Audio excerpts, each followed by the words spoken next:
Welcome to Keeping Score. I'm Rick Horrow. Each week we bring you insights from the playmakers, deal makers, and rule makers in the world of sports. I'll give you my take on some of the items of the week using my 30 years of experience doing deals for teams, leagues, and players in the $750 billion business of sports. Plus, we'll talk with a central figure in the sports world. The views expressed in this podcast are my own and do not represent the views of Reuters. Let's get started. Busy week in sports this week. Daytona 500, the Honda Classic begins the Florida swing. In golf, NBA begins its second half of the season, though technically its last 40%, I guess you could say. The NHL, better than ever, believe it or not. Everybody's talking about the draft and the NFL Combine. We're talking soccer and naming rights deals. We've got a lot to talk about. And a digital editor for Reuters worldwide, I think the best, but I don't want to get her into trouble. Amy Tenery, how are you? Hey, I'm great. How are you doing? Good. I hope that line doesn't come back to bite me. But we've got a lot of different issues to cover, and let's first start with golf. A little bit of disclosure. I've been the co-chair of the Pro-Am for the Honda Classic for a number of years here in Palm Beach, but never has it been more important. And factually, that's the case because it begins the Florida swing, but it's tigerless, but also it is Doral-less as the tournament next week goes to Mexico, so a storied, amazing history in South Florida is reduced to only one major golf tournament, the Honda Classic, which starts this weekend. So what's it all about? What's your perspective on this? I mean, as you say, it's a tigerless event, which means that it's going to attract, I guess, less attention than it normally would when people are trying to have a tiger spotting. It's interesting to me that even after tigers sort of fall from grace in the public eye, we still really haven't seen an heir apparent, anybody who has captured the imagination of the general public. But, it's certainly among diehard golf fans. There's some names that you would toss around: Dustin Johnson, Bubba Watson is a character, Rory McIlroy is another great player, but there's nobody who's really become the heir apparent to Tiger Woods. I mean, in my opinion, what do you think? Well, I certainly think that's the case. Certainly Dustin Johnson, now number one in the world for the first time in his career, and he hits the ball 9 trillion yards, so that appeals. But listen, you are the classic test case to talk about this issue because self-professed, you're not a golf fan, you're a sports fan, and somebody's got to turn you on to golf. And if it's not Tiger, there are a lot of people in your position who may go elsewhere. The Honda Classic has been interesting for a while. We had a Pro-Am where the Miami Dolphins would join on the Monday before the main event to get some interest.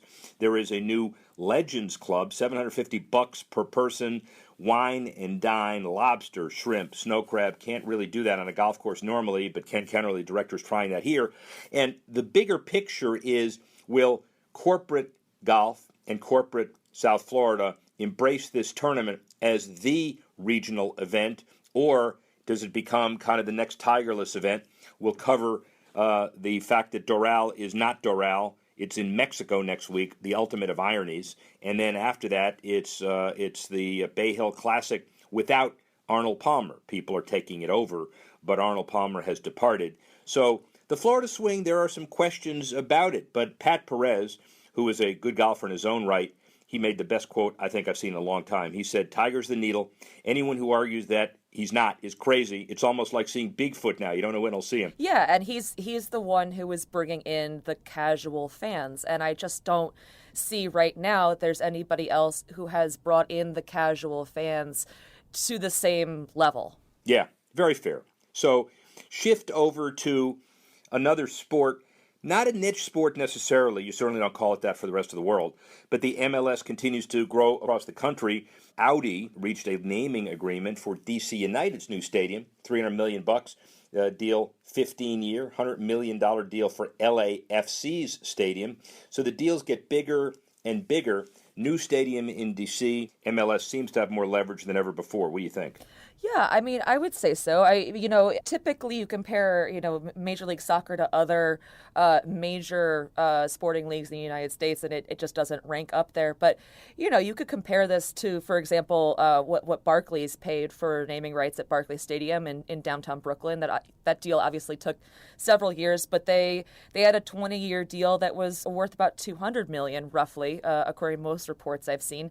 So this deal shows that perhaps it is sort of reaching that level. I think the two are a little bit comparable. Well, and the Nets suck. So I guess that's another advantage. There are a lot of people who watch them because it is New York, but they're not very good. Maybe they'll turn around in the life of that naming deal. We'll only have to see. They're getting 12 or more applications for expansion.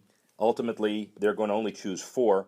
We mentioned them a couple of weeks ago. Bottom line is the MLS has a lot of leverage, and if you don't think so, a lot more cities want MLS than room at the inn, which is always a good thing. But then you talk about, are you a soccer fan, by the way?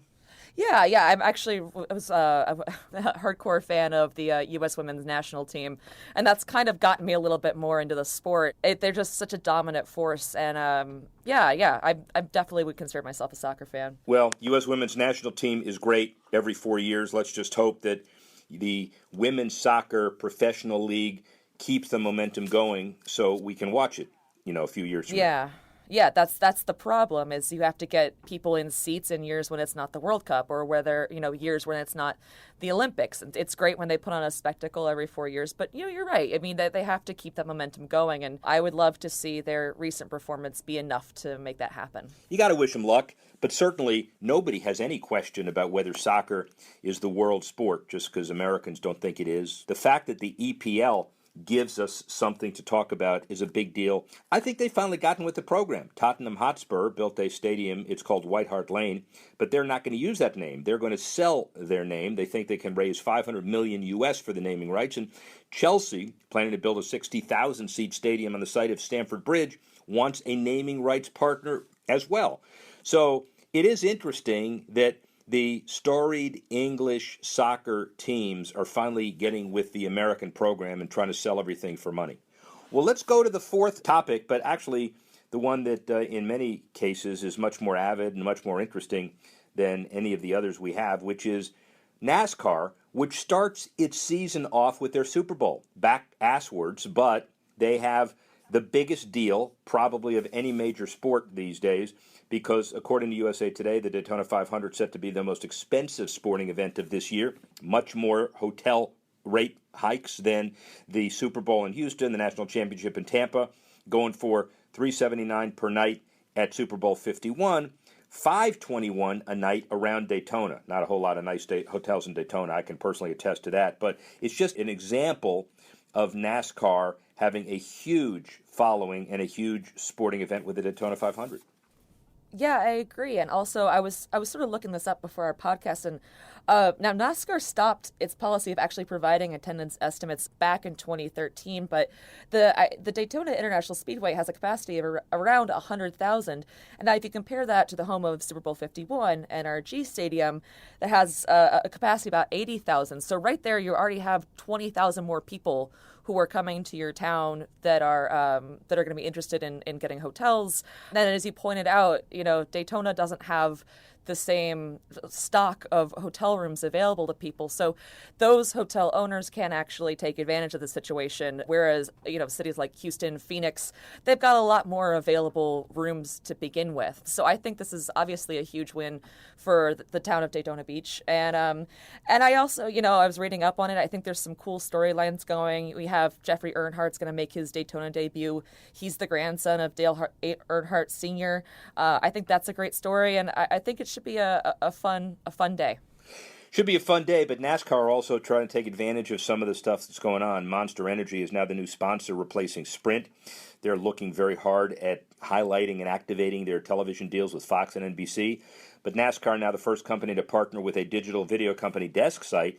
They're a company that attempts to combine the downloadable content across all devices, not interfering with the Fox and NBC TV deals, but they're attempting to put together a kind of combination of highlights and interviews and a whole bunch of other things beyond what you get with traditional media. And it looks like another opportunity to generate revenue by NASCAR and by Daytona and by International Speedway Corp. Yeah, it definitely does. And one thing that interests me about this story is it really is a progression of what we've been seeing going on in other major professional sports in the U.S.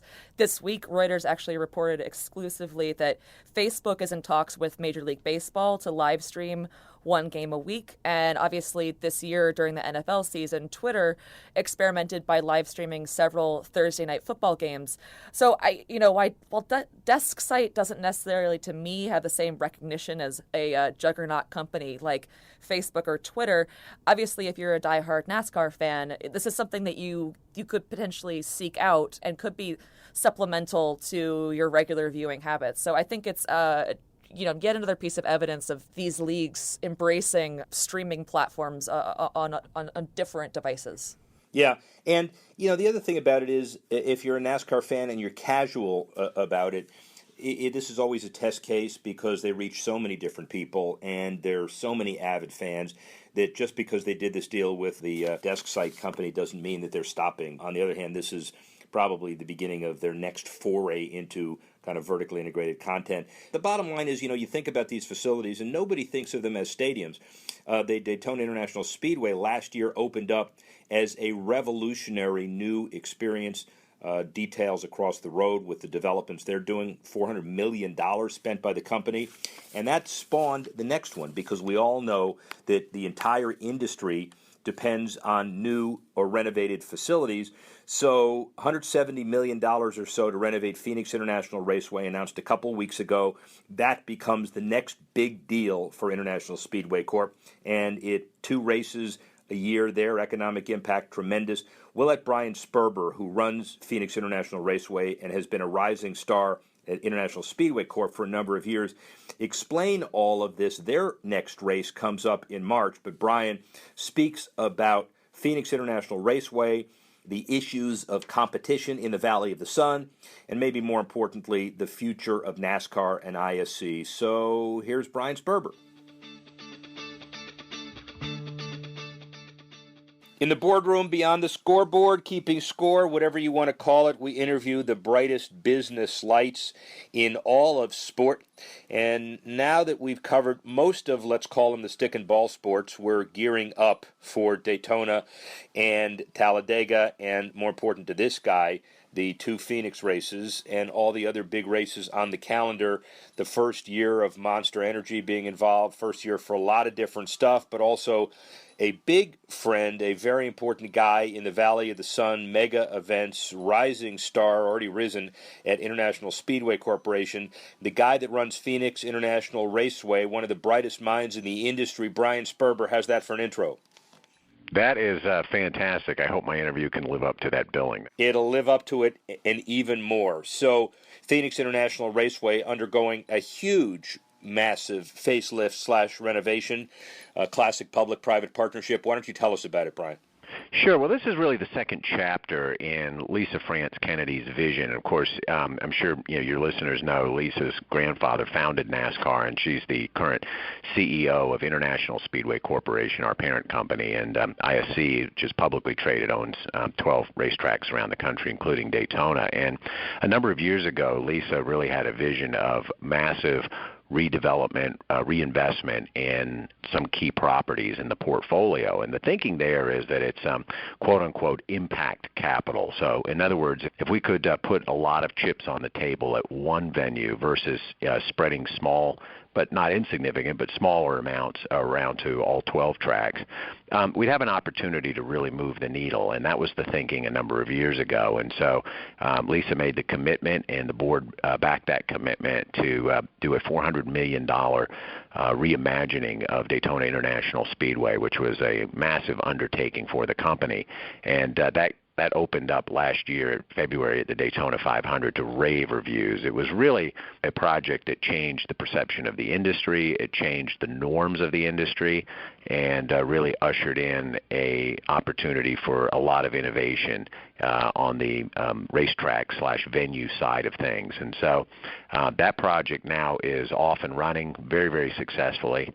In fact, across the street, that project has sparked a mixed-use development called One Daytona, which is all coming together. And I think the Bass Pro Shops there just had its grand opening last night, if I'm not mistaken. But this coming week for the Daytona 500, it's going to be a real coming out party for that second phase there of Daytona. But Lisa's bigger vision was really to have this impact capital start to play out at other venues, and Phoenix is up next. And so I really view us as the second chapter of that. Now, our project will be quite a bit different than the Daytona Rising project in that, our venue is going to have an opportunity for upgrades, not only in the seating area, which is what we did at Daytona, but also in the midway. We are opening up a brand new tunnel, and we're creating a real leading-edge experience in the infield, which I think the fans in the industry alike are really going to embrace. And so it's a little bit of a different animal. Our track is much smaller. Daytona is 2.5 miles around. Ours is 1 mile around, and so that presents some opportunities to do some things maybe a little bit differently as well. We broke ground last Saturday, and so there's no turning back. I told our staff, I said, well, I just charged up $178 million on our credit card, and now we've got to figure out a way to pay for it. Well, and the bottom line of seeing Brian Sperber out there with the hard hat and a shovel is too compelling to ignore. But ladies and gentlemen, it is something that signals a brand new day for Phoenix International Raceway, and more, I guess appropriately, the whole notion of public-private partnerships and what kind of investment it is and what that means for return. We often talk about mega impact events, and in your region, we'll be seeing you around the Final Four. Clearly, that's a big time for you and for those of us who like mega events. You just had your Super Bowl. Obviously, Phoenix and the Phoenix area understands how to do big events. I think what gets lost in it are the economic impact of what happens at PIR twice a year. So talk a little bit about how you measure those economics, and not necessarily how it stacks up with the other sports, but just that it's on the table. Sure, Rick. Yeah, I think our events have over the years started to get the attention that I think that they deserve from the community leaders. In fact, I was just with Governor Ducey and 7-time NASCAR champion Jimmy Johnson yesterday for an event down at the Capitol, and the governor was kind enough to point out to the media that having Phoenix Raceway and the 2 NASCAR events that we do on our calendar is really like having 2 Super Bowls a year in Arizona, and certainly the economic impact is felt throughout the valley, and it really rings the bell for the hospitality and tourism industry in a big way, and that's very tangible. And so we hear from hoteliers, we hear from restaurateurs, et cetera. But also I think that comes along with it is another aspect that really pays dividends for the state, and that's the national media coverage. So for a given race weekend, we'll have multiple national broadcasts. For example, in the spring with Fox anchoring the broadcast, but also FS1, which is not an insignificant national cable channel, and then the NBC family in the fall. And so imagine this time of year where much of the country is freezing cold and there's snow and ice, and they're seeing images of sunsets and short sleeves and here in the valley. And so I think that really inspires a lot of folks to put the valley and put Arizona on their list of must-do travel. And so we think that having these 2 races really helps drive the tourism industry here on a year-round basis, and really raises the profile to our audience, at least, of Arizona and all the great things that we have here in the state. Now, I'll mention one other thing, because we did talk about this yesterday with the governor as well. That's kind of an ongoing thing, right? But the investment that we're making in Phoenix Raceway, which we announced about 2 weeks ago, 2.5 weeks ago, is $178 million. That is private money, and that's coming from our parent company in Florida. And so we quite literally are writing a check, and that money is being spent, imported, if you will, into Arizona. And so that's direct out-of-state, hard dollar investment. And so I think that really, really resonates with the community and business leaders here in the Valley in an era where many in the traditional sports market are raising the specter of additional taxpayer money, et cetera, et cetera. Here our company has stepped up and has written a $178 million check that will put many jobs on the line, activated around that project and bring new dollars into the state of Arizona. So that's been really well received. Well, and Brian, they did it in Florida too with the $400 million for Daytona. Interesting local question. Then we'll get back to national. Always controversy whenever you do facilities broadly defined, but I guess Arizona particularly kind of in the crosshairs now. You've got the Diamondbacks in an issue relative to the stadium that's not that old. You got the Coyotes moving daily. You've got other situations going on, and so. Did you get lost in the shuffle? Do you understand how important it is to you, meaning the political folks in Arizona, understand how important it is to keep what they've got now because of who you are and what you do? How did the PIR $178 million fit in the evolving matrix of sports facility drama in Arizona?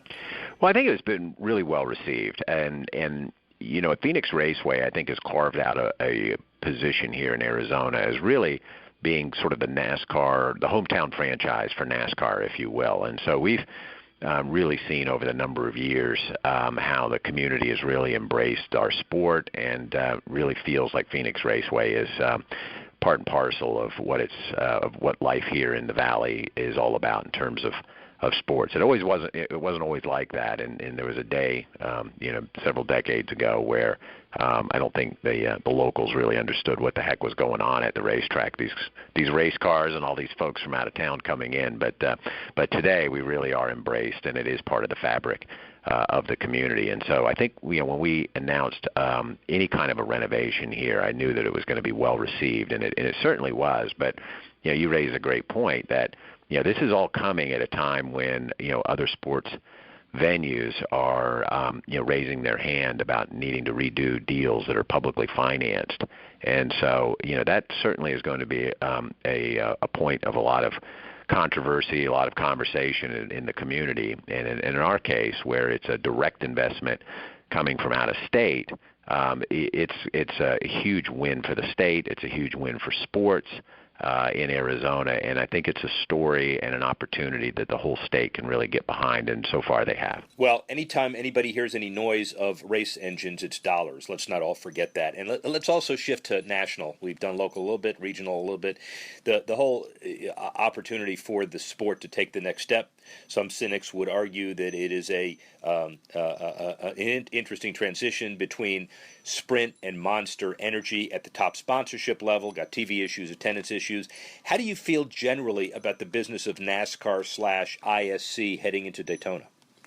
Well, we're really bullish. I think that clearly there's a transition, and so there's sort of behind the scenes things that are going on. But really as a public-facing opportunity to be able to bring a brand like Monster into NASCAR and as the series sponsor can, in my view, can only be viewed as positive. It's certainly a brand that resonates with a younger demographic. It certainly is a brand that, when you think about it, the word fun sort of leaps to mind, that their brand is all about fun. It's all about having a great time and energy. And so that is really what we want people to think about when they think about NASCAR. And so I'm really looking forward to the types of partnerships and promotion that Monster will be able to bring to the series. I was thinking about this the other day too, is that we kind of get into a little bit of kind of business as usual, and we've had a great sponsor like Sprint for so many years. I think they were here for 15 years with the series. You kind of get into this groove of the kinds of programs and promotions that you run, and certainly we've had some success with those. But when you have a new face like Monster coming in, they're going to look at things differently. They're going to challenge the status quo, and they're going to push, I think, our industry to do some things that are going to be different, going to be exciting, and I think will ultimately please and delight our existing fan base, and I believe will attract new fans to the sport. So I think the short term and long term looks really bullish for NASCAR. international Mexican driver jumping on the scene. Diversity, the Drive for Diversity program, obviously very important. Forget this political environment, very important from a long-term business perspective of NASCAR and ISC. Agree? Totally agree. Daniel Suarez, who's now going to pilot the number 19 car for Joe Gibbs, came up actually through the NASCAR Mexico Series, and that's a series that's been running south of the border for, I guess, about 8 or 9 years, maybe 10 years, with little fanfare in the U.S. Most race fans even don't know that series exists. And quietly, it's starting to produce some great drivers. We were fortunate enough, actually, coincidentally, at Phoenix, to be able to host the only U.S. appearance of the NASCAR Mexico Series for about a 3-year span, and we'd certainly love to get them back. But during that time, young Daniel Suarez ended up winning one of our races, and so we were fortunate enough to start to light off a relationship with Danny and have been big fans of his and watched his career as he's made his way up through the Xfinity Series, which, of course, last year he won the championship, and now has landed that plum ride in that number 19 Toyota for the coach.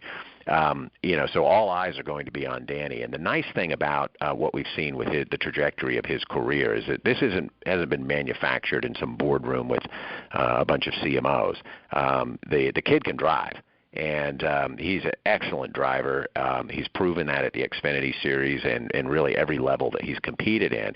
And he's just a fine young man. And so, to having Danny already having some success and being in a really great car that's capable of winning, I'm really going to watch with great interest what he does this season. And I think, if he can start to have some success at the Monster Energy Cup level, that's going to continue to, I believe, introduce NASCAR to even newer demographics in this country. The American Latino audience for our sport, like any sport, is an important market. And I think that they may be aware of us, but maybe not to the extent that what Danny could do with some success on track. And so I'm optimistic that I think that his career is going to be very successful, and I think because of that, that will open the opportunity for us to welcome in a whole new legion of fans, and I'm really looking forward to that day.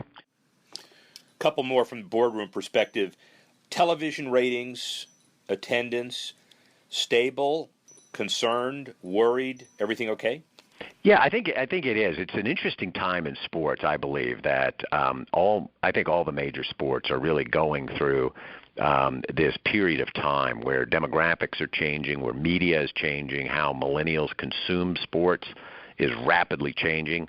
I joke that I live with a 16-year-old. He's my one-person focus group, and so I really see firsthand every day how younger kids interact with sports of all kinds.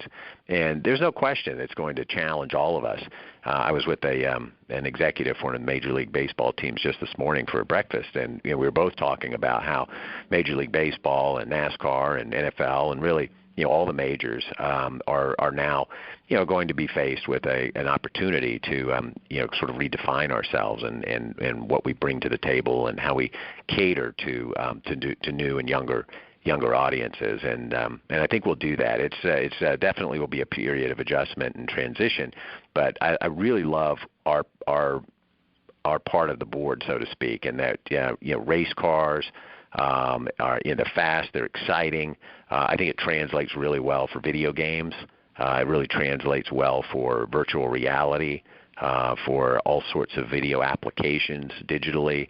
Our stars are very engaged on the digital platforms of social media, and so I think all that bodes really, really well for us in the future. And so again, I think we're going to have to go and see how this all works out. But I think we're well positioned to be a sport that will be embraced by the younger generation as time goes on. Well, and the last business question relating to that is Foursquare there, and we ask people of all sports to talk about measurement relative to the traditional ratings and how they are fairly antiquated these days, and you go from Super Bowl to mega events, and you read the doomsayers, nobody watches anything anymore because television ratings are down traditionally, but yet a new measurement system, I guess, has to come to measure eyeballs, no matter if they're in bars, on video games, on iPhones, on iPads, or on televisions.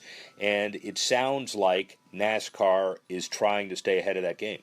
I think we are, as all the sports I believe are working hard in that area, is just to be better positioned for the wants and needs of our future fan. But in terms of measurements, I think you're right. There's a word that's now being used, engagement, which really means that we are now starting to measure, as we have, I guess, for the last several years, what kind of traffic do we have, so to speak, on Twitter, on Facebook, kind of all the different social platforms, Snapchat, et cetera, the web, and television now becomes a component of, not the only measurement of.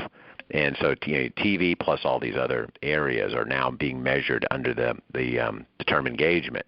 And I think that's the right way to look at it because, as you point out, fans are interacting with our content in so many different ways versus just plopping down on the couch and and watching a race with a cold beer. I mean, I still like doing that, but I'm kind of in the older demographic. But that's my default, certainly, is to go to that way of consuming. But for the younger audience, they love their devices and they're on the go and they can really interact and engage with our sport in so many different ways. And so we're looking at that, and we're starting to track that successfully, I believe, and that I believe that metric will end up being the metric that I would think will really guide us from a marketing perspective for years to come. Brian Sperber, the guy that runs PIR, thanks very much.